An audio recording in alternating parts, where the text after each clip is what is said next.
రేపు ఒక్కొక్కడికి మామూలుగా ఉండదు. రేపు భూమి మీద ఏసైని తిట్టినోళ్లు, దూషించినోళ్లు, అన్యాయంగా మాట్లాడినోళ్లు, నిందా ప్రచారం చేసినోళ్లు, దుర్భాషలాడినోళ్లు ఎంతకాలం బతుకుతారండి? మహాబతికిది ఎగిరెగిరి బతికినా 70-80ఏగా.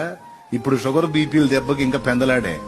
వాడు ఎన్ని తిట్టని, ఎంత మిడిసి పడని, ఎంత పచ్చిపాటు పడని, ఎంత దూషణ పొందనే పడని, వాడి పాటలన్నీ పడని, వాడి ఇష్టం వచ్చినట్టు మాట్లాడుతున్నాడు. ఒక్కొక్కడు మాట్లాడనే ఏం పర్వాలా, రేపుందిగా. ఒక్కొక్కడికి బ్యాండ్ మేళం మోగిస్తాడు గాడ. నా తోడు ప్రతి మోకాలు నా ఎదుట వంగును, ప్రతి నాలుక ప్రభువుని స్తుతించును. మొత్తం రేపు అక్కడకు రాగానే వాడు ఆటోమేటిక్ గా ఆయన చూడగానే, ఆ న్యాయపీఠం మీద ఆయన చూడగానే ఈ మోకాళ్ళు ఆటోమేటిక్ గా బెండ్ అయిపోతాయి. గడగడగడగడ ఉనిసేస్తాడు. భూమి మీద జడ్జిని చూస్తేనే పోసుకుంటారుగా నేరం చేసిన వాళ్ళు. ఇక ఆ రాజాది రాజును చూస్తే ఉంటది ఒక్కొక్కడికి. భవిష్యత్ చూడట్లా ఈ మిడిసిపడేవాళ్ళు.